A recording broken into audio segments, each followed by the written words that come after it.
Hello everyone, my name is Adrian Markish and I'm the publisher and editor of ModernAnalyst.com, the premier online community for business analysts. I would like to welcome you to today's webinar titled Best Practices for Optimizing the Requirements Process. Today's featured speaker is Brian Beveridge, Senior Management Consultant with Greenridge Business Systems. Brian will be presenting alongside Mitch Bishop, Chief Marketing Officer of iRise. The webinar will last. Morning, everyone. The webinar will last approximately 60 minutes, including a Q&A session. So make sure to submit your questions in advance using the questions feature of the webinar software. I would also like to say thank you to iRise for sponsoring this event. And at this time, I will turn over to Mitch to get us started. Hey, thanks very much, Adrian. I appreciate it. Just to let everybody know, Brian's got my slides, so he'll be advancing them for me, and he'll be the keynote. But, you know, I wanted to make sure that we had some context for some of the things that Brian's going to talk about. Brian's going to talk about certainly the requirements process, but he's going to talk about how they've instituted visualization at Greenridge on some of the projects there. And so to set some context, Brian, if you could go to the next slide. You know, we talk to IT leaders all the time. We meet with CIOs almost every day, really. And the latest surveys from CIO Magazine and other places are really showing the effects of the economy, for sure. And the number one issue that we're hearing about from IT leaders constantly and from the surveys is that they're really looking at ways to dramatically cut application development cost. You know, CIOs spent a lot of time in the last recession cutting costs through data center consolidation and hardware consolidation, and we've really wrung as much cost as we can out of that strategy. And now the new strategy really is turning to application development and software as a new opportunity to cut costs. And next slide. And so what we're hearing from CIOs is that they're really thinking about two ways to get there. One is rationalizing and consolidating portfolios of applications that have grown up in the heyday of application development over the last 10 years. And a lot of times these portfolios have grown up through mergers and acquisitions, and silos of business have been created that don't necessarily talk to each other. So there's a huge opportunity for IT organizations to cut costs through rationalizing down to a core set of applications. And then next slide. The second way that CIOs are looking to cut costs are extending global sourcing strategies even further than what they have now. And that's very tricky for business analysts because business analysts kind of straddle the line between business and IT, and they get involved in global sourcing efforts as well. Next slide. So as I mentioned, I mean, business analysts are the critical link between the business and IT, and oftentimes the business analyst really is the person that's going to determine success on these projects. Next slide. The problem with this picture, though, is that we all know that the way that software is designed, developed, and delivered today is fundamentally broken. And the latest Standish Group Chaos Report just came out 2 weeks ago, the 2009 report. If you guys haven't seen it, you should definitely get a hold of it. But for the first time in a decade, the project success rates have actually dropped. We were trending in the right direction for a while, but now, according to the latest statistics, 68% of all projects fail, and they either fail because they're late, or they're over budget, or they're missing features needed by the business. And it's actually kind of astonishing that we're accepting this kind of a failure rate.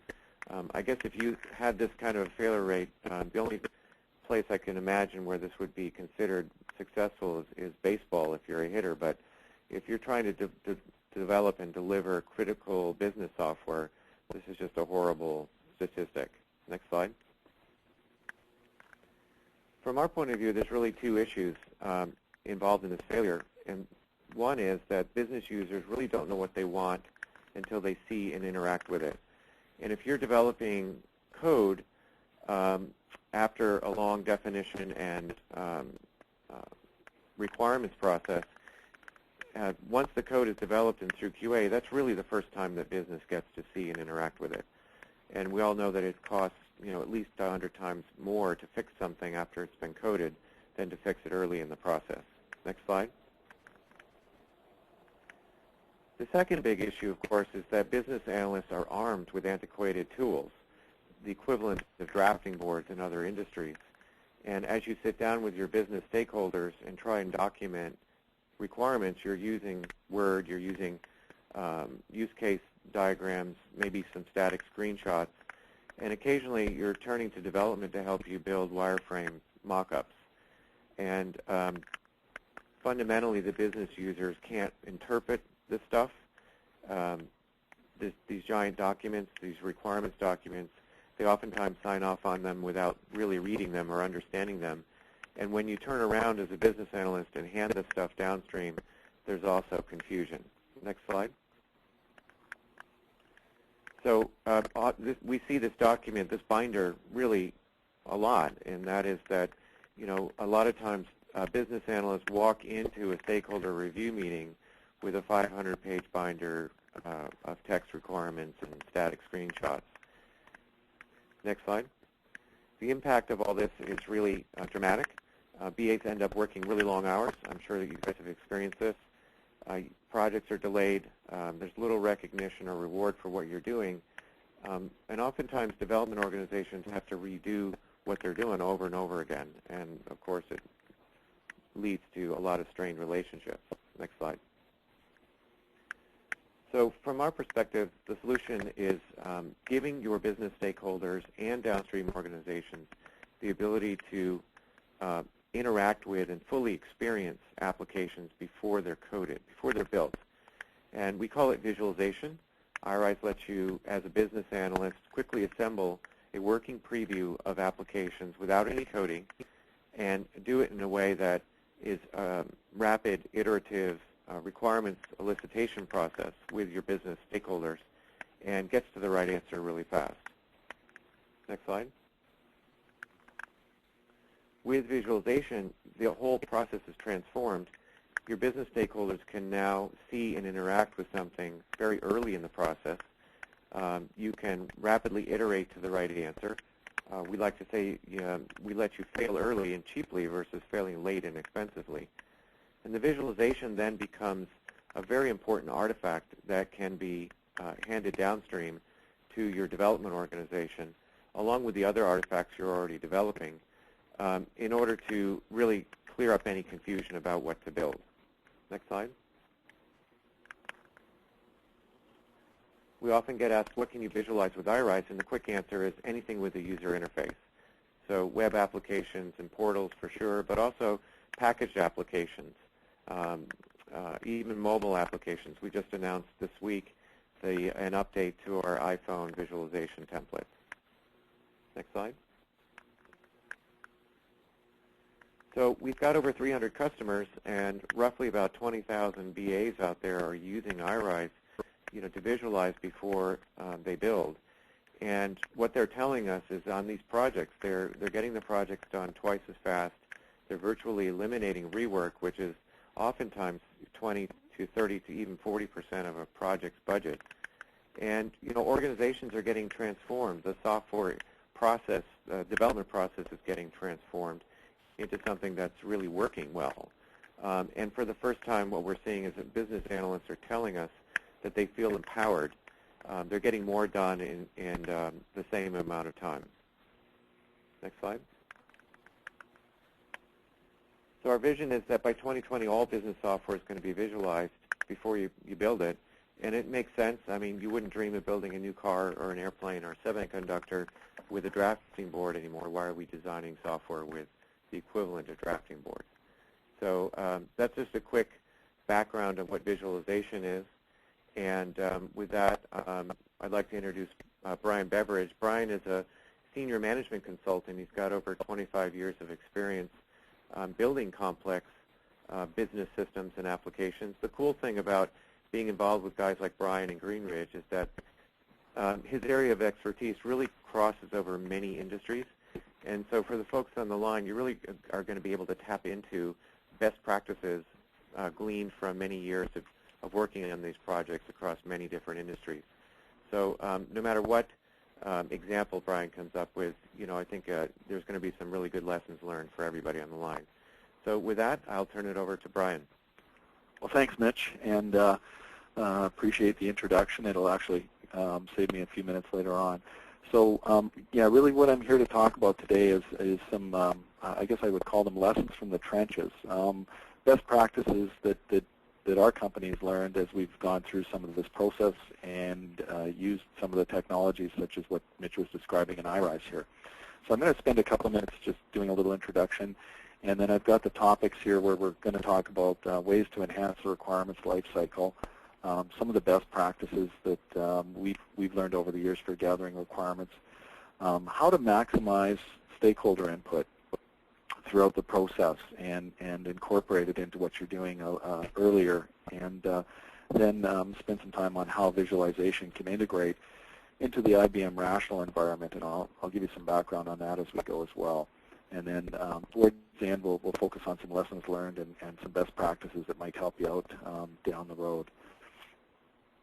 So in terms of introductions, I think Mitch has described myself adequately. I think there's not much left to say other than I have a fair number of years' experience across a wide number of industries and projects, and requirements has been a challenge throughout my career. I got very interested in it early on as doing prototyping using fourth-generation languages and saw the power of that. And what I've seen in the last little while with iRise has really got me excited again about what's possible. About our company, we're a technology consulting firm. We're focused on enterprise software delivery, so we help design, but we also help clients build the software that comes out of our designs and requirements. We work throughout North America. Our primary offices are in Canada, here in Winnipeg and Calgary. We do work with iRise as a consulting partner. We also have a partnership with IBM on the rational tool set, and I'll talk a little bit about that as we go through. And on board here at Greenridge, we have consultants that are certified in various technologies and cover the requirements, development, and testing domains.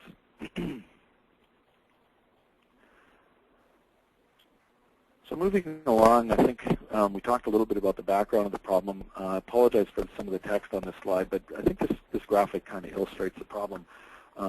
We see in the various stages of a project how a customer's requirement evolves through the various stages, and how what the customer really wanted, how they explained it, how various people in the process realized what the customer was trying to build.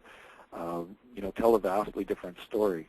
The one I really like is the bottom left, where we show how the project was documented, because a lot of times that's what you end up seeing. So I thought it was kind of a funny illustration, but the problem is pretty serious, as Mitch mentioned. And some of the same people that Mitch was talking about there, I've got quoted here. The vast majority of projects are failing when you look at criteria of budget, timeline, or functionality. And the Standish Group numbers from 2009 are kind of alarming when you think of how many years people have been on this. I remember reading Standish reports, 10, 12 years ago, talking about this problem and that we have to do something. And yet here we are in 2009, and we're still seeing the same issues coming up over and over again. So I think it kind of reiterates, the information. In terms of the problem areas, I think what's causing a lot of this, and this sort of builds on some of the things that Mitch was talking about, I think, there's kind of three areas that I've seen over the years, and I think the first one is when you're trying to write things down and you're trying to capture what a business stakeholder is telling you, the written word just doesn't capture it because there's so much ambiguity there. So oftentimes the heart of the requirement is misunderstood because the words get in the way. Another thing I found is that when you're really talking about complicated systems and applications, words don't adequately describe it. You may capture the essence of what somebody's told you, but there's a lot of complexity underneath the hood, and sometimes business stakeholders don't really understand what's going on beneath the hood, and it's very hard to capture that in terms of just words or sometimes diagrams. And the third area there is the inability for the customers and stakeholders to really test drive something in advance of building it. Because oftentimes people are doing prototypes and doing small builds and iterative development, but it still happens a little bit late in the process, in my opinion, in a lot of cases. And as Mitch was mentioning there, it does get very expensive to fix once you've even cut some prototype code. It's getting more expensive as you move further downstream in the process.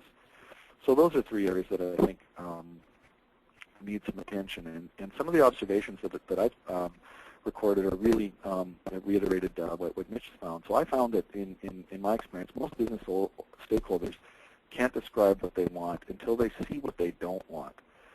So it's a lot easier for them to look at something that's presented to them visually and pull it apart as opposed to trying to tell you what to put into it. So I think the quicker you can get something in front of them, the better. And then they do a good job of ripping it apart once they see something they don't like. Most business stakeholders don't really know what they want at the outset of a project. So it's the concept of evolving requirements. And as you get deeper and deeper into more cycles, the business users really start to understand more about the problem and what's possible in terms of a solution, and you'll see the requirements evolving as you go. The other thing is that I think in many cases, business stakeholders don't really understand what's possible with the latest technology. There's a lot of stuff happening out there, and in my case study project that we're going to go in a little bit deeper, there was a real key technology there that our stakeholders really didn't understand properly. And many of them make false assumptions about either something that's possible or not possible with what's out there in the current state of the art. So we find that most business stakeholders need some education and guidance up front to fully appreciate not only the technology, but what's also expected from them in the process and what will happen with the results. So where are we going with this? How much thought do you have to put in this? How many times are we going to be asking you for input? I think it's important to let them know up front what their involvement will be so that they can budget their time accordingly and they can prepare. The more preparation they have and the more heads up they have, I think the better the results will be. The other thing is, and Mitch attested to this, when you walk into a meeting with a huge binder full of diagrams, most business stakeholders can understand certainly a business process diagram or an application map quite readily, but oftentimes I find use cases don't always work, especially in some stakeholders that aren't used to using a lot of technology. So those are some of my observations. So to cover the topics that I've listed, I thought the best way to do that would be to use a case study project and sort of cover the points as we go. So there's a project that our company just completed in 2009, and it's fresh in our minds, so we thought it might be useful to go through. So to give you a little bit of background on the project. The client was a government education department, and we had approximately 13,000 educators and support staff involved in the stakeholder community. The government was planning to create a web-based professional learning portal for the teachers, and they really needed to get a handle on what was possible, what was going to be included, and try and scope the expenditure and justify the solution. So we were engaged up front kind of on two levels. The first level was to conduct an environmental scan of the professional learning needs, and we had to really get a representation from all 13,000 stakeholders. We had to identify functional specifications based on the user and business requirements. And we also went a little further than that. Some of the things that they asked us to do were to, if you look at the third point there, determine the usability issues based on usability evaluations. So they wanted some hands-on feedback from the user community. They also asked for wireframe prototypes, so they had a concept of what they were looking for. So they wanted layout, labeling, and features and functions. But I think this usability requirement caused us some trepidation, and I'll tell you why in a second. It's really the timeline of the project. So the real challenge that was thrown at us was the timeline. We were given 2 months to do all this and still meet the year-end constraints that were in place. So we looked at that problem and we looked at ways that we were going to achieve this, and I think that's where the challenge really came in. So we had to look at our requirements lifecycle and look at traditional models of gathering this information, putting it together and presenting it, and see how we could shorten this time frame and really get to the key of the matter. So if we were looking at, I guess, a traditional development project, we were really engaged in the propose, discover, and define phases, where traditionally you'd be doing some business requirements gathering, get your business case, feasibility, project definition together. You might be running some workshops and creating some wireframe diagrams, application architecture, etc. And traditionally you'd be capturing that, as Mitch mentioned, in tools in the Office family, Visio, Word, Excel, and maybe some other tools. And then in future phases, you'd be moving into development and testing, and this is traditionally where the software prototype would start, and then further iterations would occur from there. So we saw the challenge in that they were asking for some deliverables that, in a traditional model would happen later on in the process. So we were looking at ways of addressing that. So when we had our first internal meetings with our team, we scoped out the project into several phases. So we had a kickoff meeting, and then we looked at the environmental scan and how we were going to accomplish that. So we decided to leverage electronic technology and run a survey. We had 16,000 stakeholders when we actually looked at it, counting everybody in. And we used electronic technology, and we were able to capture 500 responses to our electronic survey. We also ran a couple of focus groups with the people in person, where we were able to get them together and look at the survey results and spend some time, with face-to-face discussions with the educators. Following that, we hope to gather some information about the challenges and some of the needs that this group would have. We were going to jump in from that point into requirements workshops with the stakeholders within the department, also with some of the teacher groups, and we decided to split it up into 3 workshops. So workshop number 1 was where we were going to do some initial ideation using the whiteboard in front of the group, and we were going to try and get some high-level requirements on the table, as well as an initial feel for how the application was going to flow. And then we were going to go into other iterations where we would start with wireframe models, refine some details, and then build a simulation and do the usability testing. And following those activities, we, traditional report creation where we had an environmental scan document specified in the RFP, as well as requirements document, and then we added to that the system simulation and report. So we had a number of deliverables that we were looking at and some phases of the project. And our traditional model needed to be adapted. So we have these phases here. We see some artifacts in terms of documents in the various stages. Underneath the environmental scan phase, we saw the need to document the survey results, the focus group meetings that we had. We needed to capture that information, and we had to drive some initial requirements out of those steps. In the requirements workshop, we have notes from every one of the meetings we had. We needed to deliver some application flow, how the application was going to look. And then we had to get into the nitty-gritty and show screen by screen how we were going to solve the problem and deliver a simulation so that the users could have at it and take the requirements that resulted from that and incorporate them into the next stage, which is the final reports. So one of the big things that we saw being able to address the timeline challenge was to be able to collaborate and leverage technology so that as we go through the cycle, you see at the bottom, the create, review, revision cycle, that we could compress that.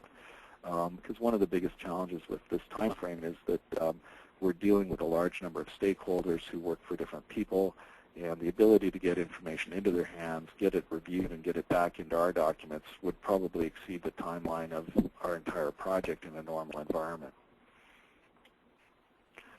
So what we decided to do as a team is we created a vision for our ideal requirements lifecycle. We have a standard methodology for requirements gathering that's time-tested, and we typically tailor it for each project. So we looked at doing that with this particular project. We also work with this government, and they're interested in new approaches, and we looked at this as an opportunity to showcase some of the latest IBM and third-party technologies such as iRise in a controlled pilot. We're only dealing with a 2 to 3 month time frame here. We saw it as a controlled way to release this. And because we are partnered with both iRise and IBM, we saw it as an opportunity to leverage that. We created an initial whiteboard, and I won't spend a lot of time on it, but this is where we brainstormed our approach for how we are going to leverage our tools and technologies. And you can see that we've got 3 main bubbles there representing the technologies that we were able to leverage on the project. So the middle one there is iRise. The top left bubble is Rational Requirements Composer. That's my abbreviation for that. And the other rational product we used was Requisite Pro.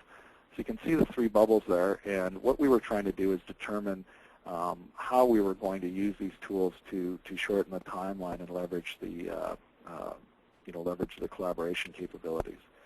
So what we ended up doing is we used iRise to create some of the initial whiteboard ideation sessions, capture some of the requirements. We were also using in parallel Requirements Composer from IBM, which is a tool that lets you work with text information, business process diagrams. We weren't using use cases in this instance, but basically elicit requirements and document what's coming out of that. And the third bubble there, Requisite Pro, is IBM's tool for managing requirements once you've documented them and tagged them in other places. It's basically a repository to store and manage the requirements that you do capture.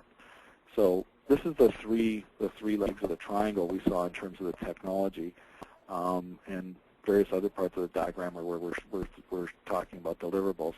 On the bottom right, we also had a vision where the Department of Education is very heavily invested in Smartboard technology, and we saw an opportunity to leverage that to enhance the tools and the experience. And I'll talk about that a little bit later on, how we actually employed that. So our ideal process for requirements gathering, and I'll go through the different phases and talk about some of the people, process, and technology that we used. The initial kickoff meeting was relatively standard. We basically had the RFP, our response, background documentation from the client, and then we took some notes in the meeting. So really what we ended up doing as a result for our artifacts, we imported the documentation we had into Rational Requirements Composer. So if they're in a Word format, it's pretty straightforward to take the information, create some folders in Requirements Composer, and import the documentation. From any of those documents or any of the meeting notes that you're building, you can actually start to build a glossary. So all of the terminology that's specific to the customer can be captured. Any of the new terms you run into as you're hosting meetings, you can start to put that into the repository in Requirements Composer, and we found that to be quite helpful. And even in the early stages, including the initial kickoff meeting, people were throwing out statements and verbiage that ended up being, the initial steps of functional and non-functional requirements. So we were able to capture that information and start tagging those in Requirements Composer in the early stages of the project. In the environmental scan phase, we had a lot of information here. We had SurveyMonkey survey results, we had focus group notes, we had survey questions that we created, and we had some background information that we put together and some analysis. So we basically took that information and imported that into Requirements Composer. Again, we enhanced the glossary, and we took any information that would come out in terms of functional or non-functional requirements in these documents and started tagging them. For example, our group of teachers, there was a large number of them that were in very remote areas up here in Canada, and they don't have high-speed internet at home. So part of the portal was to allow them to do some learning in the evenings, and one of the big things there is, these people don't have high-speed internet. So we had to capture that and talk about that as a requirement. We have to deal with either low to no bandwidth in some areas. In the first workshop phase, this is where we first started applying the iRise tool, and what we decided to do, we really were looking to deliver an initial application map and discuss some of the learnings that we had taken from our surveys and discuss them with the stakeholders and start to build out some of the initial application map.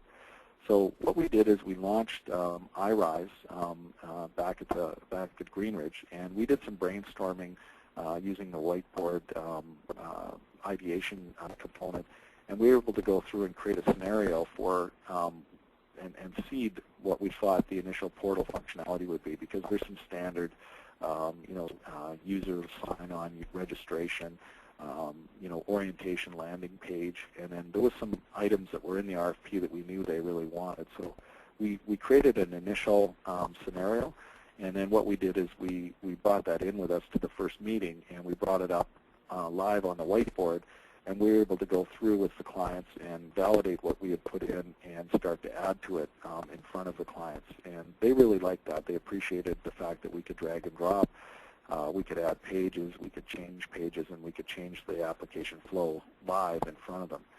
So we created a draft document for the scenario, and we were able to send that out pretty much within hours of our meeting for the clients to review and give some comments on that. We then created a draft document where we started to put the functional and non-functional requirements, and we drafted that and started building it in Rational Requirements Composer. So between Workshop 1 and 2, we took the scenarios that we had created. We got some input from the stakeholders. We adapted the model a bit, and we started creating some of the initial wireframes. Again, we brought that with us into the workshop. We were able to bring that up in front of the client and start to get their feedback on what we had captured from the meeting. And we went through the scenarios screen by screen. We were able to jump between the scenario flow and the actual wireframes that we had built using the Smartboard. And it really helped make the session interactive with the client. We were able to get their input. And as we were going, we also found that it was possible to capture the notes that we had. Any comments that came up, we could actually associate them with widgets on the screen, and we were able to enter them right with a Smartboard. If we had more detailed notes, we had another person that was running the technology that could start typing, and we could put that information and start capturing it within iRise live in front of the client. After the meeting, we were able to take these notes and some of the information that we gathered outside of iRise, and we uploaded it into a Requirements Composer to build on the repository. And then, unfortunately, the client did not have access to Rational Requirements Composer from outside our shop, so they weren't able to really be all as collaborative as we would have liked. So what we had to do with the information is we had to export it out and send it to the client using traditional email for review.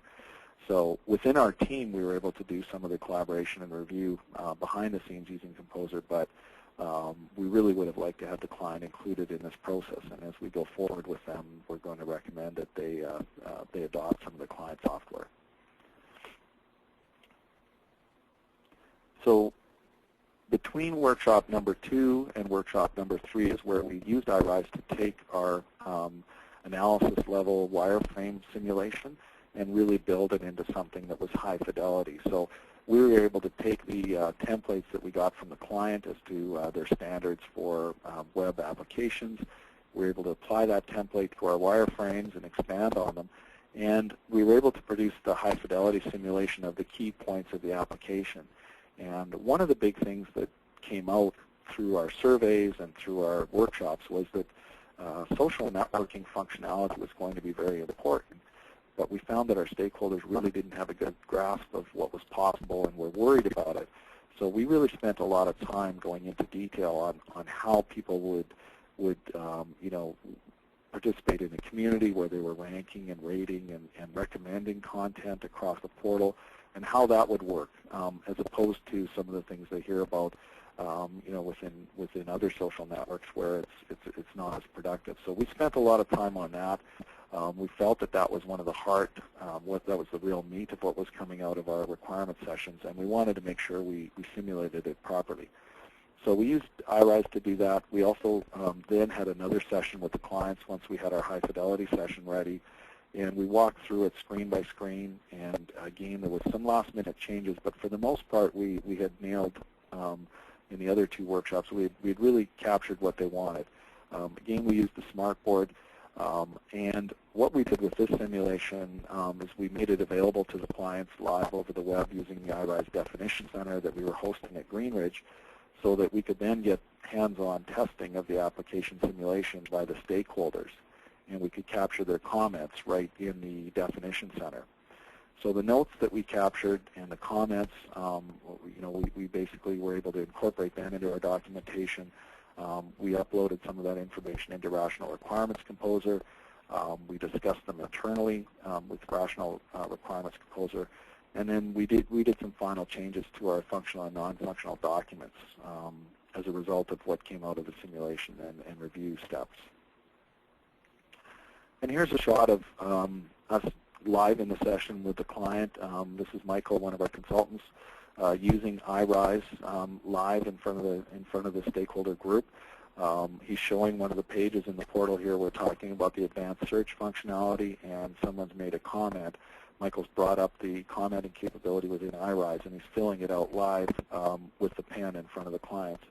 And what we really found was the Smartboard technology that allowed us to reduce the number of people in the room and have the person who's facilitating the session actually drive the simulation. So we're not going back and forth and saying, could you go to the next screen? Could you go backwards and forwards? There's a lot of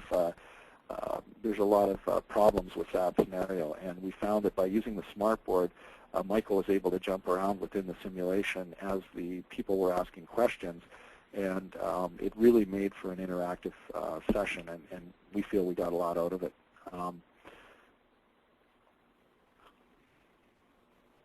So at the tail end of the process, we were then looking at capturing all the artifacts that came out of the various steps, putting them together into reports that the clients had asked for.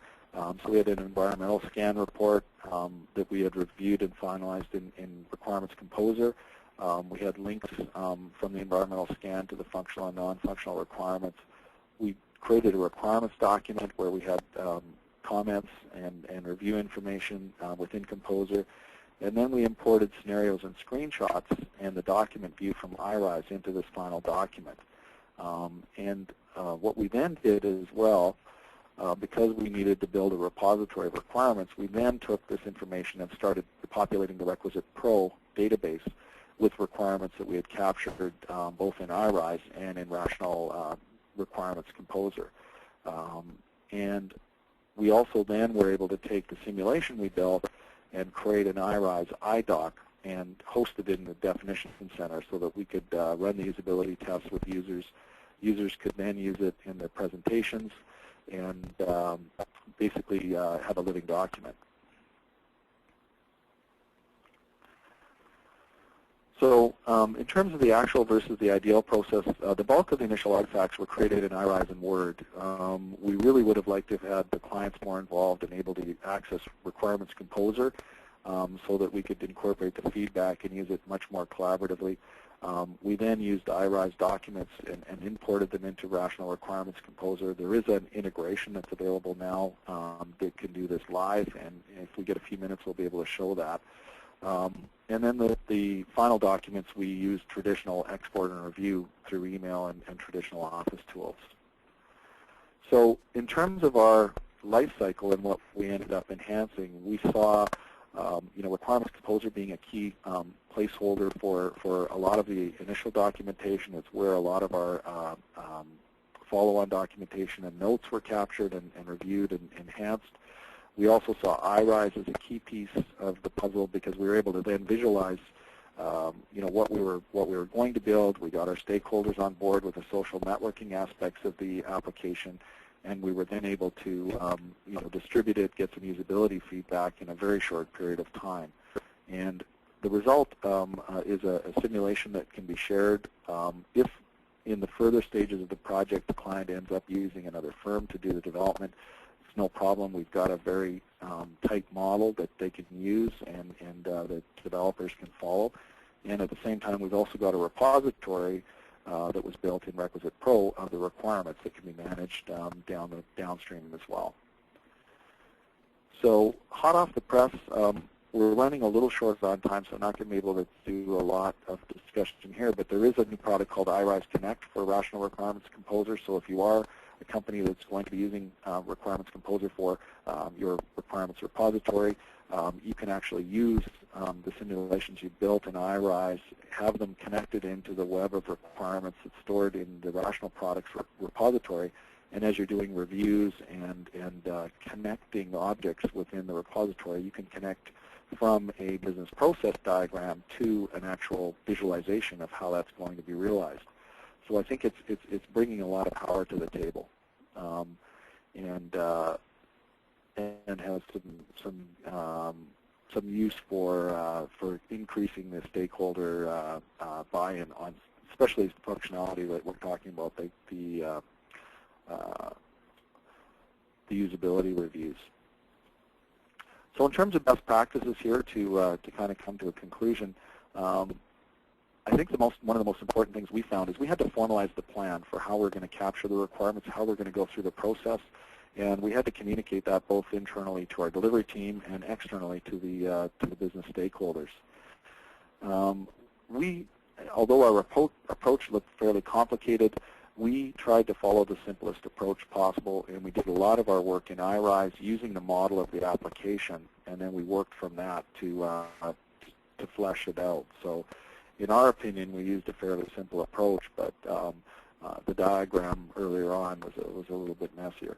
The other thing we found that was very important was to seed the process with initial ideas. So you can take people very quickly through some of the concepts. So when we were talking about social networking, we had to show some examples. Leveraging the power of visualization very early in the process was extremely helpful in this case. We used widespread use of whiteboards in our sessions so that we could capture ideas graphically, make them visible, and people could leave with printouts very quickly to refresh their memory. Using collaboration early in the process as opposed to later on really helped us engage the business stakeholders.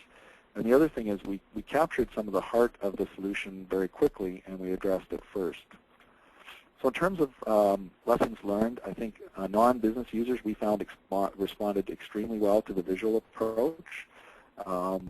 We also found that we had to do some initial education to get people used to some of the ideas we were going to be presenting.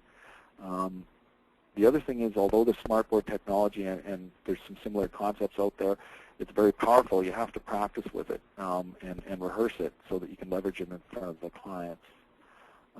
The other key thing here is when you're using a combination of tools, you need to understand and test the limitations of each tool and decide how the information will be stored so that you don't have redundancies or you think information might transfer from one tool to the other, and it doesn't necessarily do that. So there's some learning there.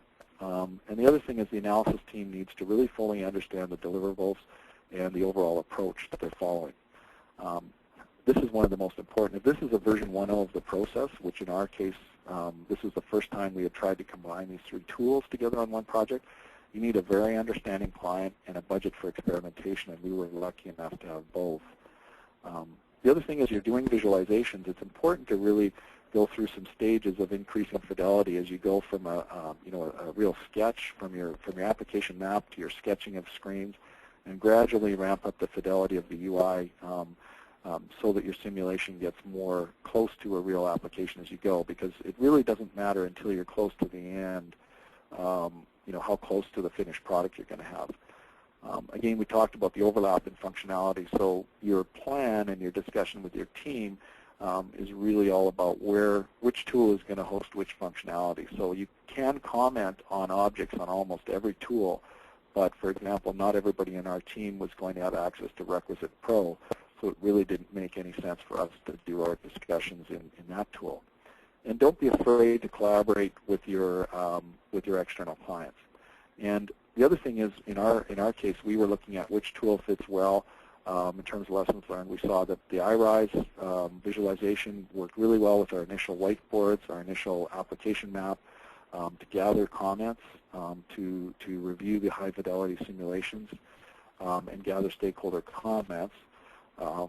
Rational Requirements Composer was the place where we were going to gather up the existing documentation and index it, make it available, creating the project glossary, composing notes, importing notes, creating any business process modeling, which we really, in this case, didn't have to do a lot of, and also collaboratively discuss the documentation.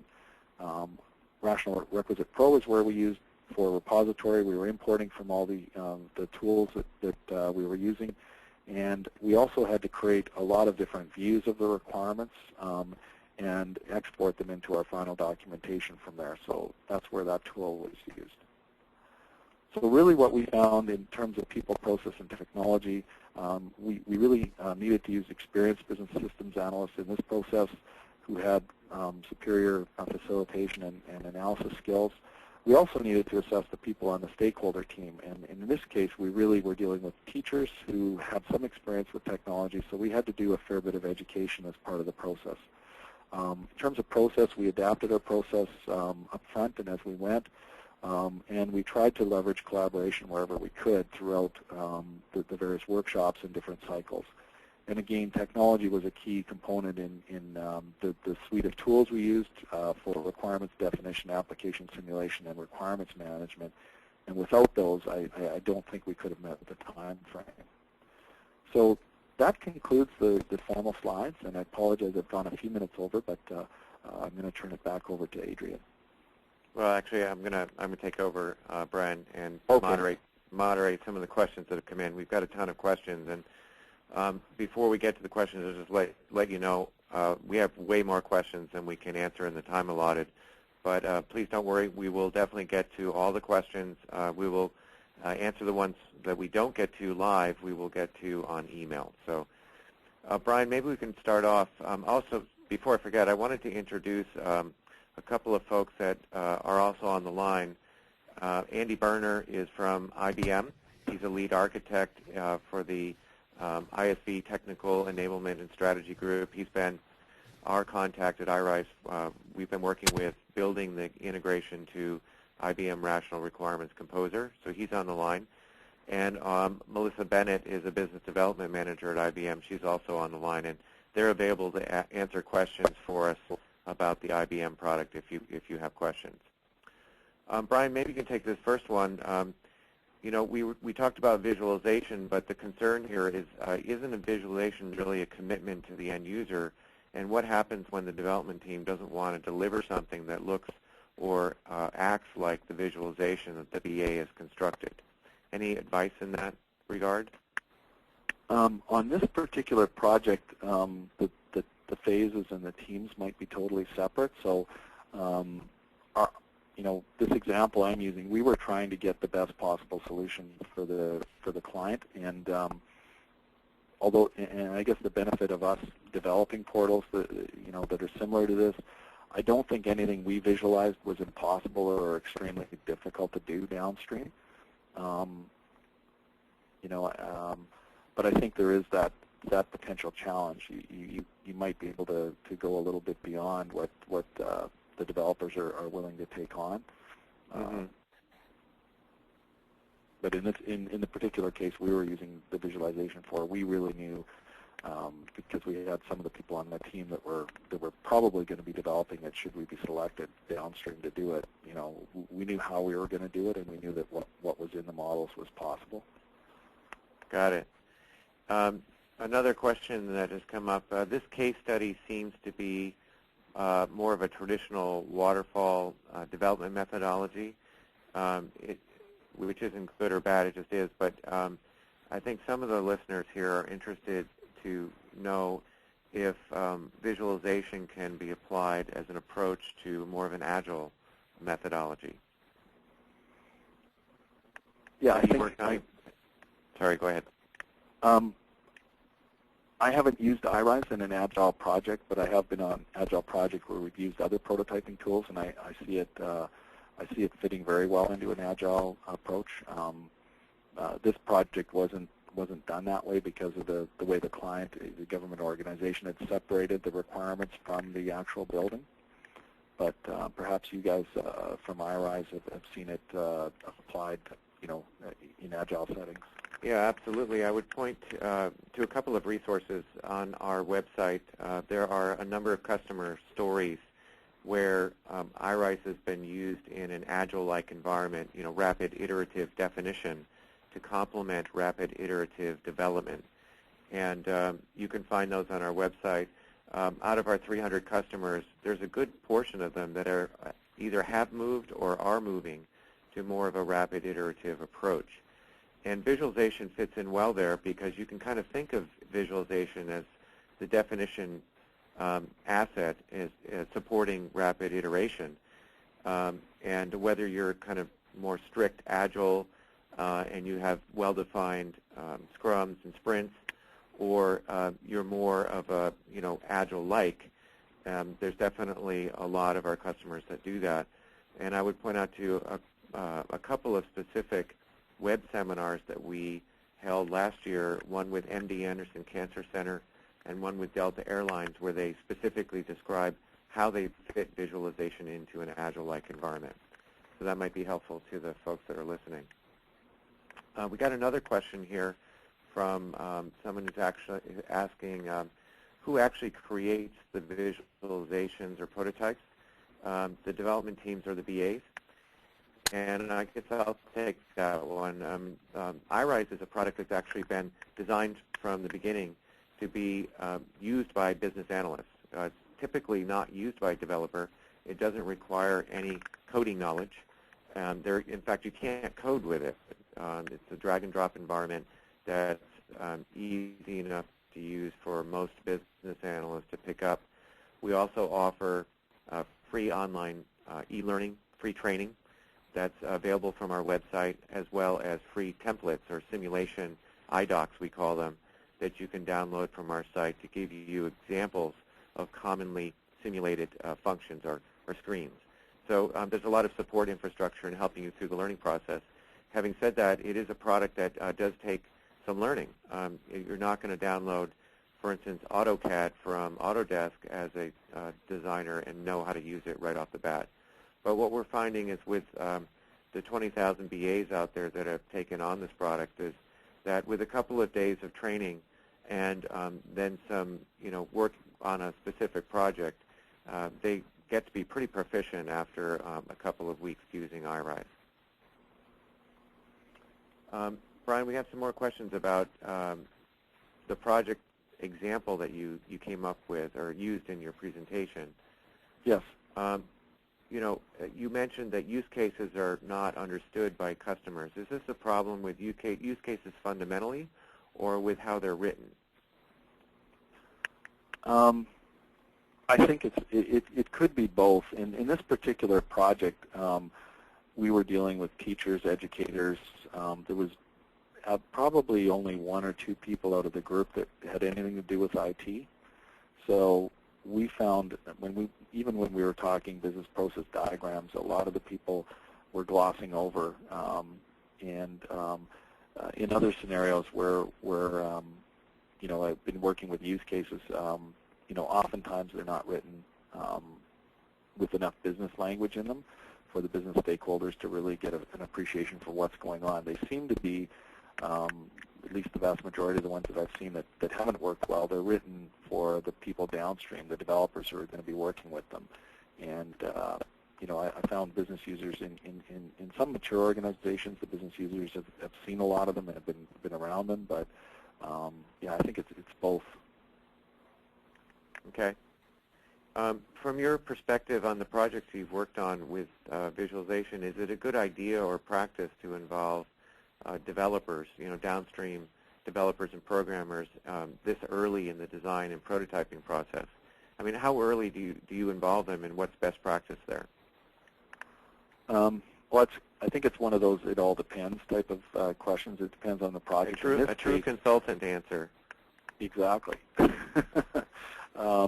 In the project we were looking at, we had an analyst who had a development background, so we had the benefit of that, but we really didn't see a need to bring the developers in on this particular project that early. On other projects, it might be very helpful because they may know some details of underlying systems that a lot of times we're plugging into existing systems and applications, and they may know some, they may have some very helpful information that would guide the process. But this particular example, we really were trying to stay away from the development side and brainstorm with the clients what they wanted. Got it. For the project that you mentioned, and you mentioned that you used Requisite Pro along with iRise, what was exactly stored in Rec Pro? Was it the text requirements, or did you actually take static screenshots from iRise and store those as well? No, we didn't put the screenshots into Rec Pro. We were mostly analyzing the text requirements. We had to slice and dice them along different dimensions, and we found that's where we wanted to do that. The client will not have ongoing access to Rec Pro, because like I said, it's a showcase project.